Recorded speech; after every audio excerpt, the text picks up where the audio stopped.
ডাব চিংড়ির রেসিপিটি এখনও যারা ট্রাই করেননি তারা একবার হলেও আমার এই রেসিপিটি দেখে ট্রাই করবেন এবং বলতে বাধ্য হবেন যে আমি আবার একবার করে খাবো। আলহামদুলিল্লাহ, এত মজার এই চিংড়িটি। দেখেন কালারটা মাশাআল্লাহ কি সুন্দর। চলেন মূল রেসিপিতে আমরা চলে যাই। আমি বাজার থেকে একটি ডাব কিনে নিয়ে এসেছিলাম।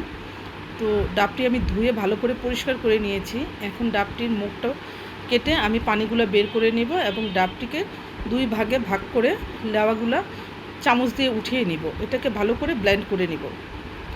তো আমি এখন ব্লেন্ডার জারে আবার দিয়ে দিয়েছি কিছু পরিমাণ পেঁয়াজ, আর এখন দিয়ে দিব কিছু কাঁচামরিচ, দিয়ে দিব সামান্য একটু সাদা সরিষা।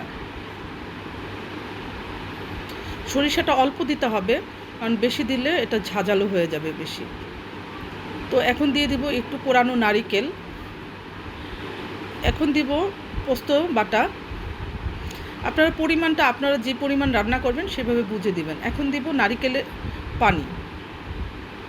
তো এই তো আমার ব্লেন্ডার করা হয়ে গেছে। যে বাকি অংশটুকু ছিল এটা থেকে চেপে ভালো করে নারিকেলের দুধ বের করে নিব। এই তো হয়ে গেছে। এখন আমি এটাকে ভালো করে ছেঁকে নিব। তো এখন নিয়ে নিব চিংড়ি মাছগুলো। আমি এখানে 8 পিস গলদা চিংড়ি নিয়েছি, কারণ বেশি নিলে হবে না, কারণ একটা ডাবে এর চেয়ে বেশি ঢুকবে না। তো এখানে লবণ মাখিয়ে ভালো করে ভেজে নিব।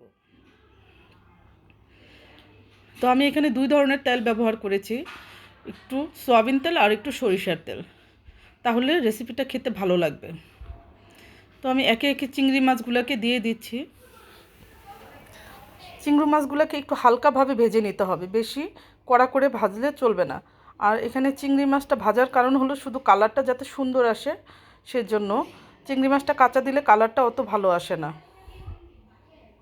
তো এই তো আমার চিংড়ি মাছগুলো দেওয়া শেষ। এখন আমি অল্প কিছু সময়ের জন্য রেখে আবার চিংড়ি মাছগুলোকে একটু উল্টে দিব, জাস্ট কালারটা একটু যাতে সুন্দর আসে সেজন্যই, বেশিক্ষণ রাখবো না। এই তো দেখেন আমি চিংড়ি মাছগুলোকে উল্টে দিচ্ছি, আর কালারটা কীভাবে কীরকম আসছে সেটাও একটু দেখে নেন। তো আমার চিংড়ি মাছ মোটামুটি ভাজা হয়ে গেছে। এখন আমি একে একে সবগুলো চিংড়ি উঠিয়ে নিব এবং এই তেলের মধ্যেই আমি দিয়ে দিলাম একটু নারিকেল কোড়া। এটাকে একটু ভালো করে একটু ভেজে নিব, তাহলে ফ্লেভারটা সুন্দর আসবে। এখন দিয়ে দিব সামান্য করে একটু আদা রসুন বাটা। এখন দিয়ে দিলাম একটু সামান্য গোলমরিচের গুঁড়া, দিয়ে দিলাম আগে থেকে পেস্ট করে রাখা সেই মশলাগুলা। তো এটাকে আমি ভালো করে কষিয়ে নিব।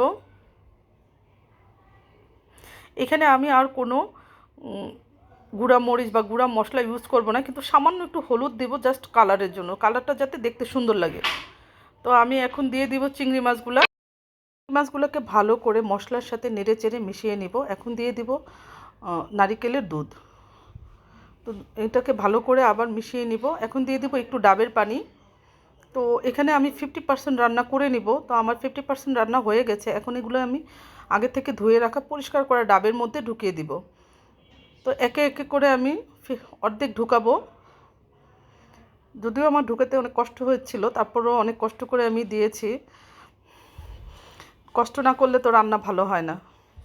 প্রতিটা ভালো জিনিসের পিছনেই একটু কষ্ট থাকে। তো আমার 50% মোটামুটি ঢুকানো হয়ে গেছে। এখন আমি যে ডাবের লেয়ারটা ব্লেন্ডার করে রেখেছিলাম এটার 50% দিয়ে দিয়েছি। এখন আমি বাকি চিংড়িগুলো সব ঢুকিয়ে দিব।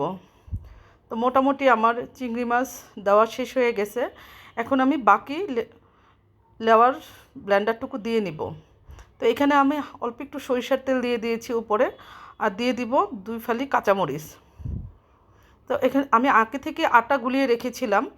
তো আটা দিয়ে আমি ডাবটাকে ভালো করে সিল করে দিয়েছি। এখন এটাকে আমি চুলায় বসিয়ে দিব। এই তো দেখেন কি আছে বসিয়েছি, আগুনের তাপটা এটা 20 মিনিট রাখবো। এই তো আমার চিংড়ি মাছ হয়ে গেছে। যদি আমার ভিডিওটি ভালো লাগে থাকে তাহলে আমাকে